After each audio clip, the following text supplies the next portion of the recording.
Hey everyone, welcome back to WoTLabs TV, Neverwish here, and today I'm here with mereelskirata, which I'm probably just destroying that name, and there we go, I actually remembered to increase the minimap size this time.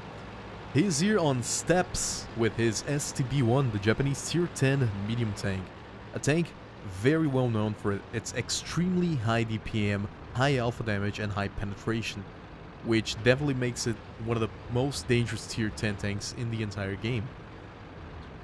Now, the start of the game, Mereel says it's very unremarkable. He goes over to the east flank to engage some targets, get some early spots on the low road. First shot on T-54 somehow misses. And let's not hang around on that one too much. Weird things happen in the land of RNG. But he does get a shot on him, and then he spots the E5 in the back. Begins to back out a little bit. His E5 teammate recklessly drives into the open and gets shot. Tries to put a shot on the cupola of the E5 without a lot of effect. And he gets shot himself with the cupola. So now he sees that he is not trading shots very well, so he decides to go above the low road and see if he can get some shots up there. There's Fixer, his platoon mate, the other star of this video. As you will see, Mereel and Fixer carrying the game on their backs with some amazing teamwork.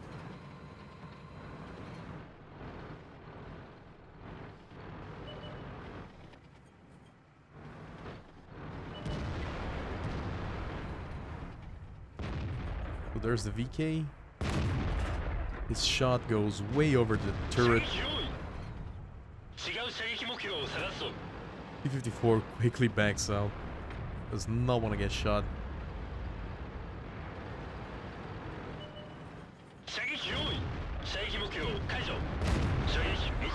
Tries a snapshot on the Wheezy, unfortunately just bounces off.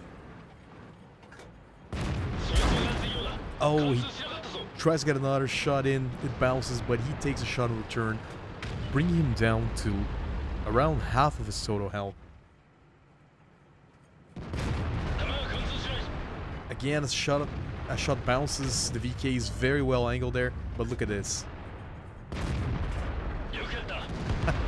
Only a tiny part of the VK was visible and he managed to put a shot in there, sending the VK to an early grave. Now he realizes that his teammates are rushing the Wheezy, so he decides to take that opportunity. There's nobody watching him anymore, nobody that can shoot him, and he goes for the flank. First customer is the Death Star. Now this could be very dangerous. Backs off quickly as soon as the Death Star aims on him, and as he knows that Death Stars are known for their very derpy snapshots. But the Death Star dies and he moves in for the flank on the Jagdpanzer E100.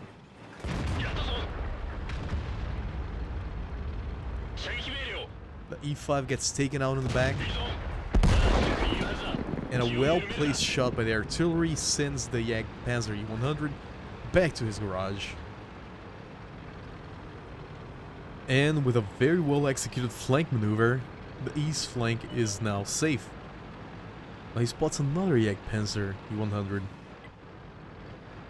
He's a little bit cautious as he knows that a single shot from the E100 could potentially take him out.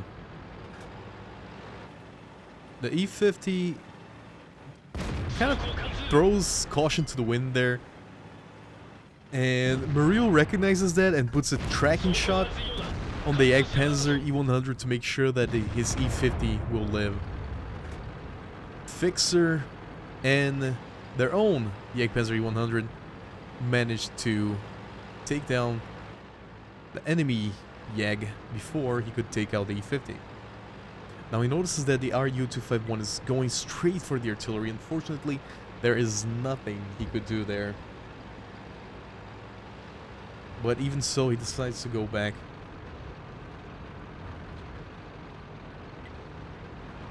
As leaving that RU can be a very, very dangerous decision.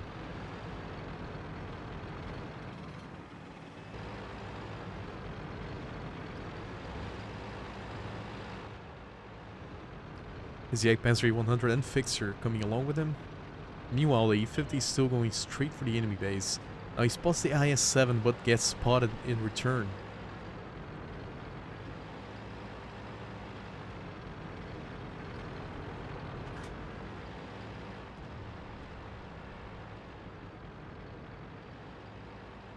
There's the enemy E-100, very low health.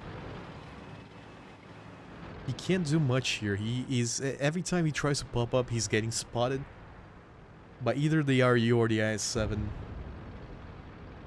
And he knows that there are a lot of tanks behind him, so he decides to relocate, as this position is completely useless. And the Panzer 100 gets shot by what I assume to be the E-100.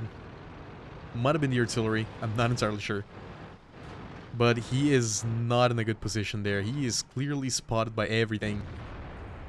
And everything is shooting him. He sees the E-100. And with a very well placed shot, sends him back to the garage. Now there's the Conqueror. First shot. Nope. Second shot. Nope. That is unlucky. But there you go. He figures if aiming is not helping, maybe a snapshot will do the trick, and it does.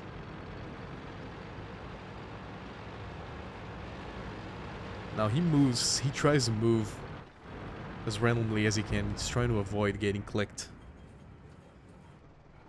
Trying to find his next target.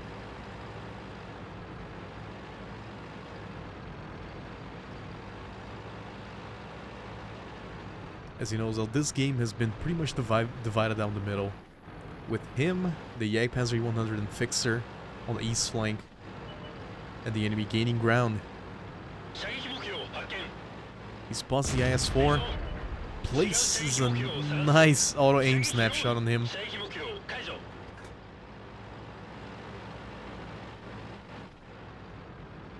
Still looking over to the right, trying to make sure that the RU's not trying to do anything tricky. And at this point he decides to go south along with Fixer and try to take out the IS-4. That IS-4 is clearly very bold, so it is better to take him out now rather than let him do something that they will regret later.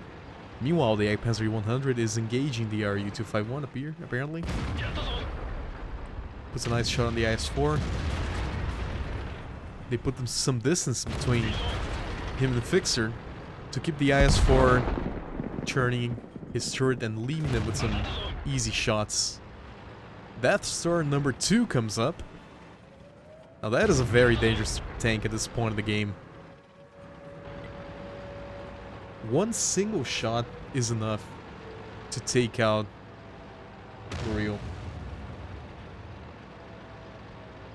Thankfully, he did take a shot at Fixer, but thankfully, Fixer's track ate the shell. And they take advantage of his high reload to finish off the IS-4.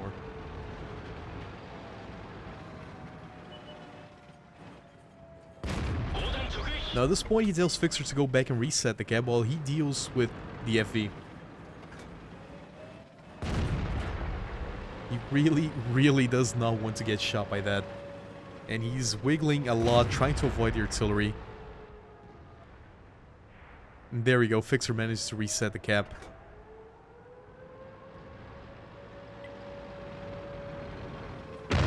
And there's the artillery shot. Thankfully, just splashes him. He managed to get another shot on the FV that wasn't looking in the right direction.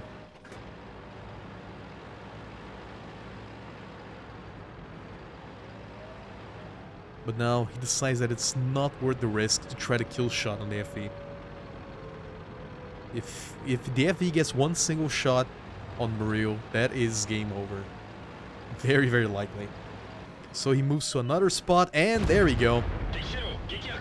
The FV did not aim at the right spot and gets taken out.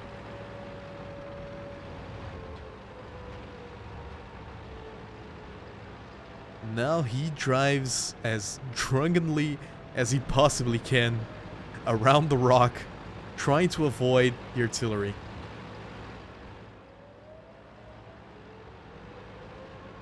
As he said on his game recap, getting killed by the arty at this point would be very, very depressing.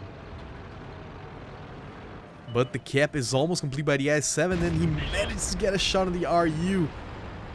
He recognizes that his drunk driving to avoid artillery could have cost the game, but thankfully he managed to reach the RU in time.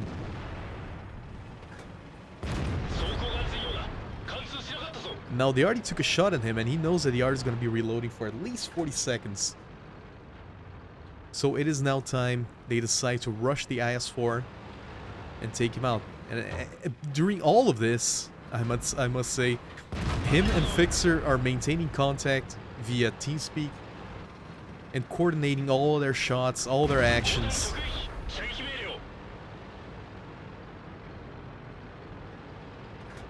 Managed to get around the I-7, takes a shot in return, but Fixer is right behind him and takes him out.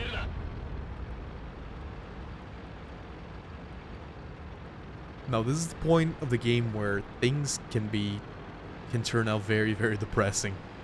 You do not want to get killed by Artie at this point.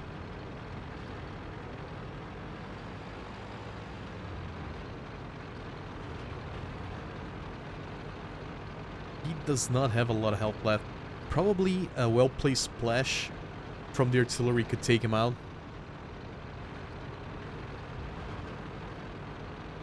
So they decide to split up a little bit. Fixer has around half of his hit points left.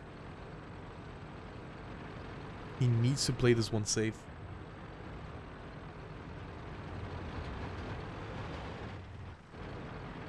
There are a lot of spots that artillery could be in the south spawn. So he is very cautious here. He scouts every possible hiding place. Does not want to rush the arty.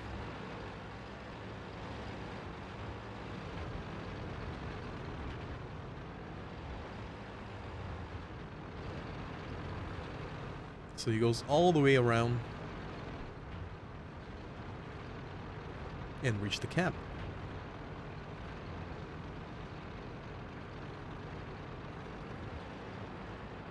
Now at this point, since they did not see the artillery in the corner, they decide to cap. And they notice that they are one kill away from getting brothers in arms. So Fixer decides to go find the artillery while Mereel sits in the cap, keeps his eye in the K0 corner. As you can see, his gun is steadily aimed there. It's possible that the artillery is hiding up there. Nope, the artillery is, in fact, trying to cap. So what we're gonna do here is we're gonna go into free cam and we're gonna follow Fixer around a little bit.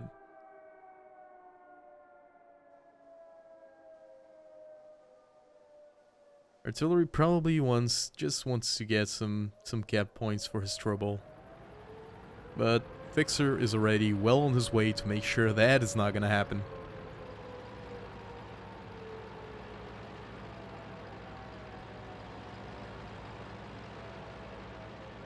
Also, don't mind the damage counter down there, because I had to record this part twice. There we go, he finds the artillery, puts a shot into him. Unfortunately, he disappears, and we don't get to see the killing shot. But there we go, this is game over. At the end of the match, Mereel took home the high caliber Defender Confederate and Brothers in Arms. Fixer got over 6,000 damage, while Mereel got almost 8,000 damage, with 8 kills between both of them.